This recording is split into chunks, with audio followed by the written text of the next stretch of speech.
I had a birthday recently. I try and have one every year. It wasn't a milestone birthday, but I guess as you get older, they should all be considered milestones. Hey, I made it. I survived another trip around the sun. I'm Larry Fedoruk, and this is Later That Same Life. On each episode of my weekly podcast, a different topic, discussion, or story from our lives. Season 14, Chapter 8. Birthdays. Speaking of another trip around the sun, I consider my birthday as my own personal New Year's celebration. New Year's Day itself and New Year's Eve seems so forced to me, a command of the calendar. I get it, we must keep time and dates and weeks and months and years. It's a necessary operating system, but the annual mandatory celebration? Pass. Hey, I enjoy a good party as much as the next guy. Just not the obligatory, overpriced overindulgence of a December 31st countdown.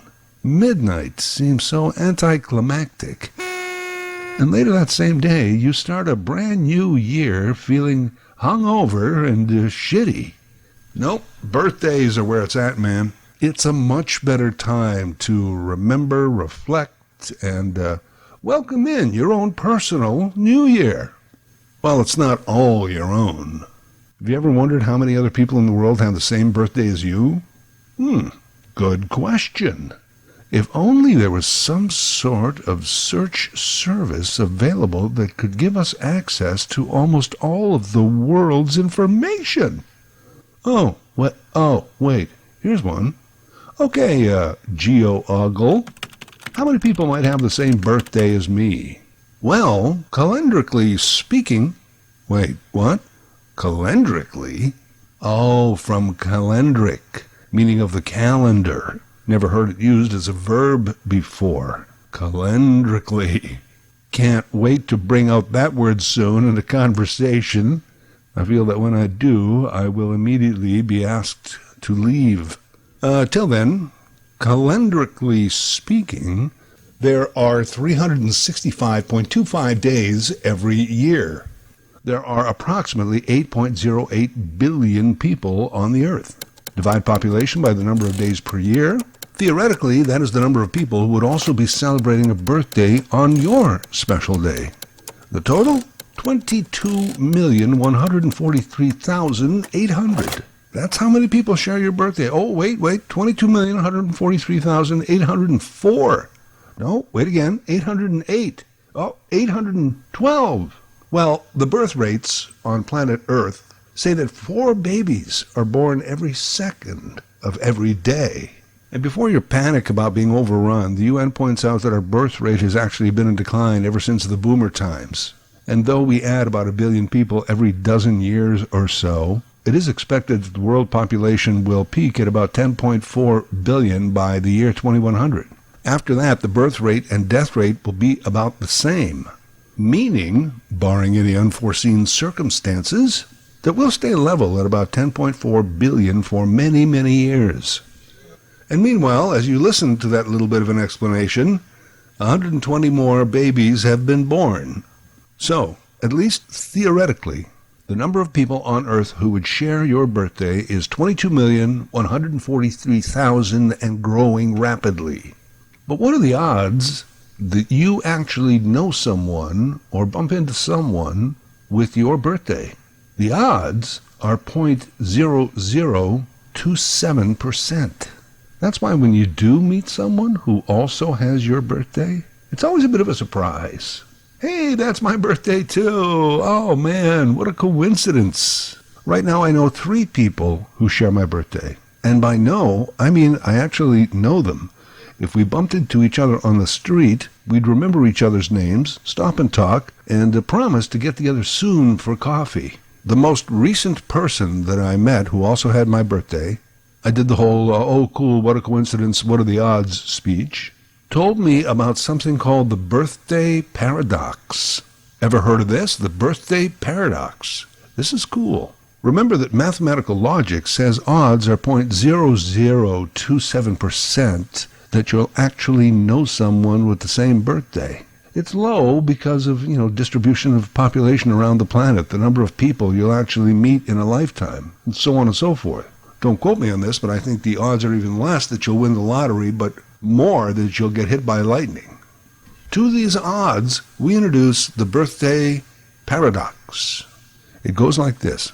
If you survey a random group of 23 people, 23, there's a 50-50 chance that 2 of them will share the same birthday. I don't pretend to fully understand the math, but it actually goes up from there. If you surveyed 30 people, it's about a 70% chance. 40 people is like 90%, and 75 people, there's a 99.9% chance that 2 people will share a birthday. This is known as the birthday paradox or the birthday problem. Here's how it works. Let's go with that original 50-50 chance in a room of 23 people. You are in a room, there's 22 others with you. You compare your birthday with all 22. There's no match. But that person still has 21 others that they might be able to match. 21 comparisons they can make. And the next one still has 20. And the one after that, 19, and so forth. When everyone compares with everyone else, there have been 253 comparisons made, 253 combinations of dates. The odds go from infinitesimal to 50-50. Pretty neat, huh? Birthday paradox. Lay that on someone at the next birthday party you attend. Oh, and by the way, also try and use the word calendrically while you're at it. Like I said, over my life, I've personally known 4 people with the same birthday as me, September 26. Of course, with Facebook, that has all changed.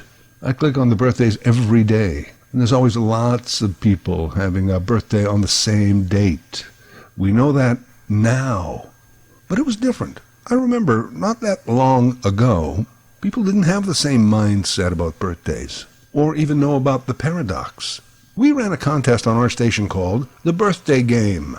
Everybody's got a birthday, and if your birthday matches the one in this envelope, you could win $20,000 this Thursday morning. Put your radio on CFTR. Listen at 7:15 Thursday morning. We'll announce the birthday in this envelope. If it matches your birthday, you could win $20,000. We'd announce the birthday, and the first one who called with that birthday won the cash. Of course, later they'd have to actually show ID. And always, we get people calling us like 2 hours later. Yeah, you announced my birthday this morning for 20 grand? Yeah, sir, well, someone already called with that same birthday.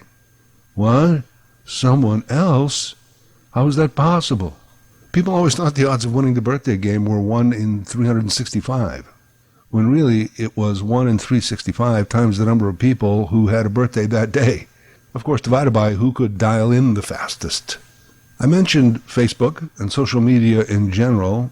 It has taught us that we are a small world, and many of us share birthdays, among a lot of other human traits. Back in the day, my now ex-wife kept a diary of friends' birthdays. Even if you were a general acquaintance and you mentioned your birthday, she would hurriedly write it down in her diary. And then every year on your birthday, you got a call or a card from her. If no one else remembered your birthday, she did. She was famous for it. She was Facebook. She understood the value that one day a year has. Even now, if people take 2 seconds to wish me a happy birthday on Facebook, it's still cool. Hey, thanks everyone. Made me feel special on my day. This is why I check Facebook birthdays every day. I try and return the favor. And by the way, what is the time limit on belated? I say 3 days. You're allowed 3 days to just send a note that says happy belated. Anything past that demands an explanation. I share my birthday with those 3 folks I know, and celebrities Linda Hamilton, Brian Ferry, Serena Williams, and Olivia Newton-John. R.I.P. that last one. Years ago in L.A., we went to her store on Melrose. She had a store in L.A. that sold T-shirts and Australian stuff. Koala. It was called Koala. Corner, with a K, of Australia in L.A. Koala. Clever, huh? Anyway, I thought if she was there that day, that would be how I would approach her. Hey, Olivia, we have the same birthday. And she'd go, oh wow, what a coincidence. And then we'd fall in love and get married on September 26th, so that we each could cover 3 big occasions every year with one gift. She wasn't there. Oh well. Hey, Serena, Linda, what's up?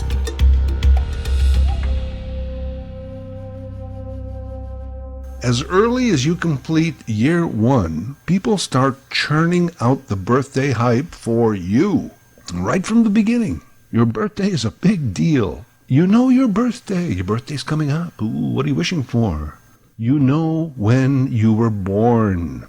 But as you get older and you start to learn about the birds and the bees and the flowers and the trees and the moon up above and this thing called love, you start to think, well, I know when I was born. When was I conceived? What were the circumstances? And you can't just ask your parents, like never. So you do the math.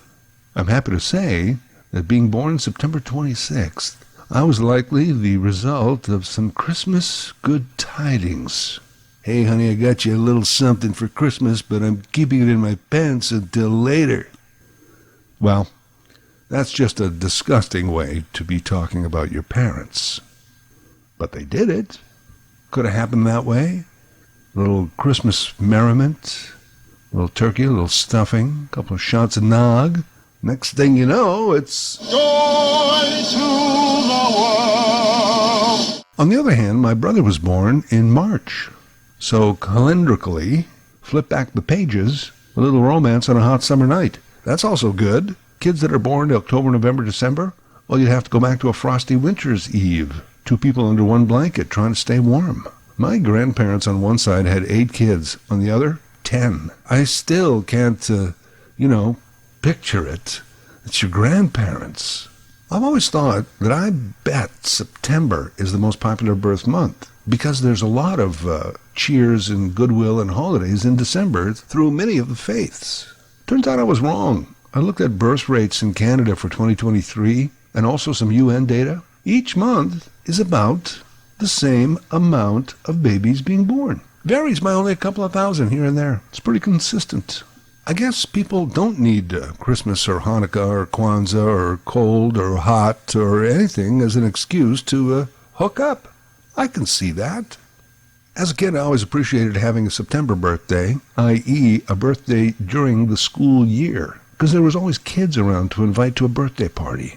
Those kids with a birthday in June and July, they didn't have a lot of kid parties because most of the people were out of town. I know someone who was born January 1st. That had to be tough growing up, huh? Your family and friends would have to churn out even some extra hype for the season. I also know a family who's got a daughter born December 24th. So they would throw a birthday party for her on the half birthday in June. Cake and presents and the whole enchilada. What a nice idea. And because the planet can't quite make it around the sun evenly, we discount that 1/4 of a day, and then every 4 years, we make it up with a leap year. We add a day in February. Although, frankly, I certainly would have preferred a June 31st. But oh well. People born on actual leap day, February 29th, well, there's only about 5 million around the world. Otherwise, I got to do March 1st, I guess, right? Tony Robbins got to celebrate his actual birthday this past year. I would also venture to say that the Happy Birthday song, also known as Happy Birthday to You, would be one of the first songs we learn as kids, along with Twinkle Twinkle Little Star and maybe the ABC song. As a matter of fact, the Guinness Book of World Records calls Happy Birthday to You the most recognizable song in the English language. Think about it. I mean, in theory, it would be played or sung 22,143,000 times per day, every day of the year. It was in the news not that long ago. Originally, the melody was a song called Good Morning to All and was largely credited to American sisters Patty and Mildred J. Hill in 1893, although sometimes that comes under dispute. But teaching kindergarten in Louisville, Kentucky, they wanted a song to start the day that would be easy for little kids to learn. The first time the melody of Good Morning to You and the lyrics to Happy Birthday appeared together in print was 1912. and there were no song credits or copyrights listed. The Summey Company bought and claimed rights to the Happy Birthday song in 1935, and they cited different authors. They held on to it for decades until music giant Warner Chappell bought the entire Summey catalog, including Happy Birthday, in 1988. Warner maintained and policed use of the song. A single use would cost around $700 US. Technically, every time you sang the song at your cousin's birthday, you should have paid a fee. Well, at the very least, if you used it in movies or television. If you ever wondered why restaurants whose servers came out and sang you a birthday song never actually sang Happy Birthday to you, they usually made up their own little bizarre ditty, well, they didn't want to pay the fee. It got very complicated. I'll skip a lot of the details, but it went all the way up to the Supreme Court of the United States.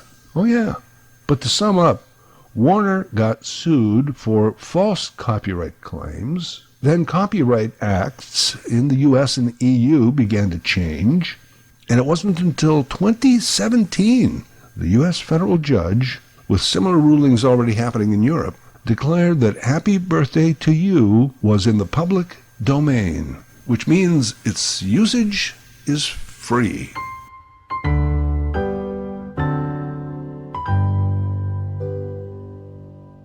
Over the years, many other artists have written, recorded, and released their own birthday songs. From the Beatles to Loretta Lynn, Katy Perry, there's been a ton of them. It's like releasing a Christmas song.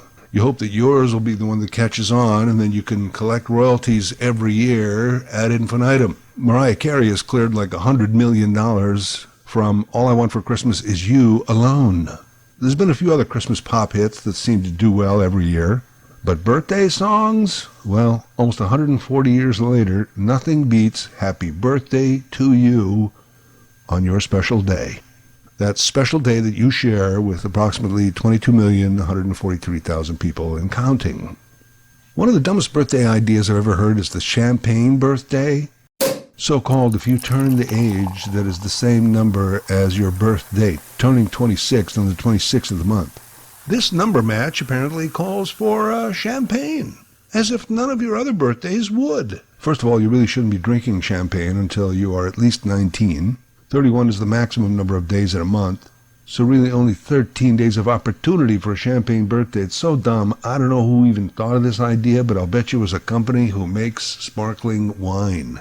Somewhere in my 40s, I stopped caring about my birthday. I'd say, hey, it's no big deal, and it wasn't until that one year when it was, but everyone just said, oh, Larry, he doesn't care that much about birthdays, and it passed pretty much uncelebrated. That was kind of sad and too bad, but basically my fault. Now there was a birthday paradox for you. If birthdays are an excuse to just get together with family and friends, well, that's just fun every day of the year. And when the cake is for you specifically, it's kind of special.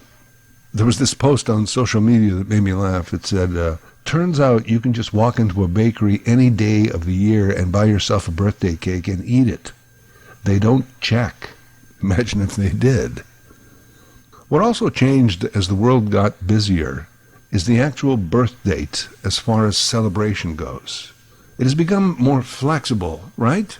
Hey, your birthday's next Thursday. How about we get together the previous Sunday? I also have open a week from the following Tuesday. I love that because each year on my actual birthday, I can stretch the celebrations out over a period of a week to 10 days. It's not just Larry's birthday, it's the season of Larry's birthday. Speaking of seasons, in our family, most of the birthdays are in March or late September to mid-October. 2 seasons, kind of convenient, because we get them all over with and then we're free and clear for the rest of the year. I'm also easy to shop for. I love the concept of the gift card. And today, not just for a special store, but an Amazon gift card.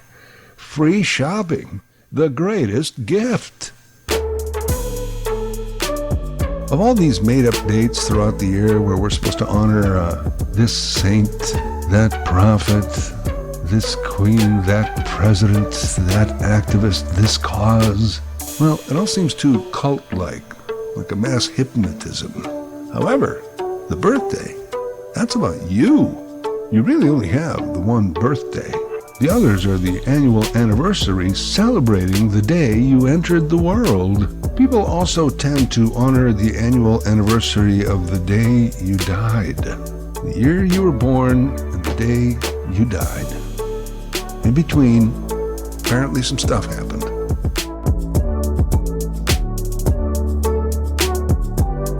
Later That Same Life is written, voiced, and produced by Larry Fedoruk. LarryFedoruk37@gmail.com. Subscribe to Larry's podcast YouTube channel. Get automatic notifications with each new episode.